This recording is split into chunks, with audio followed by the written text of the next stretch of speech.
मध्यपूर में तनाव लगातार बढ़ता जा रहा है और हालात अब एक बड़े टकराव की ओर बढ़ते दिखाई दे रहे हैं। ईरान ने मिसाइल और ड्रोन से अमेरिका के 4 एयरबेस को निशाना बनाया है। रिपोर्ट्स के मुताबिक इन हमलों में अमेरिका सैन्य ठिकानों को भारी नुकसान पहुंचा। ईरान की रिवॉल्यूशनरी गार्ड ने इन हमलों की जिम्मेदारी लेते हुए कहा है कि यह कार्रवाई अमेरिका और उसके सहयोगियों की सैन्य गतिविधियों के जवाब में की गई। बताया जा रहा है कि जिन ठिकानों को निशाना बनाया गया वहां पहले से ही अमेरिकी सैन्य गतिविधियां तेज थी और उसी को देखते हुए ईरान ने बड़े पैमाने पर ड्रोन और मिसाइल हमले किए। ईरान का दावा है कि उसके हमले बेहद सटीक थे और कई अहम सैन्य ढांचों को नुकसान पहुंचा। हालांकि अमेरिका की ओर से अभी तक इन हमलों में हुए नुकसान की पूरी जानकारी सार्वजनिक नहीं की गई। दरअसल पिछले कुछ समय से यूनाइटेड स्टेट्स, इजराइल और ईरान के बीच तनाव लगातार बढ़ता जा रहा है। कई बार एक दूसरे के ठिकानों पर हमले किए गए और अब यह टकराव और ज्यादा खुलकर सामने आने लगा।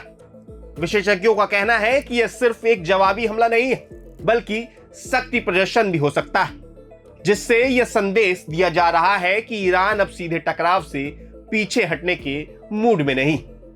इसी बीच इजराइल ने भी अपनी सैन्य कार्रवाई को और तेज कर दिया।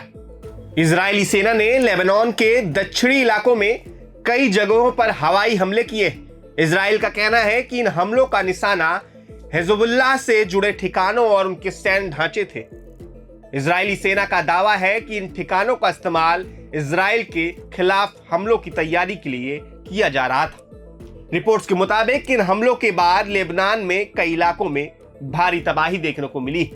कई इमारतों को नुकसान पहुंचा है और कई लोगों के हताहत होने की खबरें सामने आ रही। स्थानीय लोगों के बीच डर और तनाव का माहौल बना हुआ है और कई जगहों पर लोग सुरक्षित जगहों की ओर जाने की कोशिश करते दिखाई दे रहे हैं।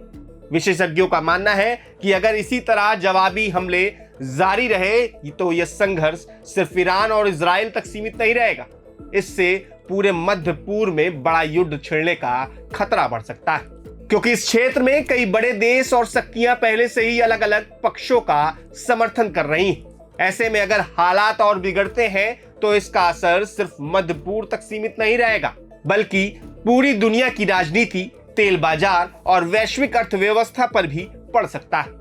फिलहाल दुनिया के कई देश इस बढ़ते तनाव पर नजर बनाए हुए और अंतर्राष्ट्रीय संगठन दोनों पक्षों से संयम बरतने की अपील कर रहा है।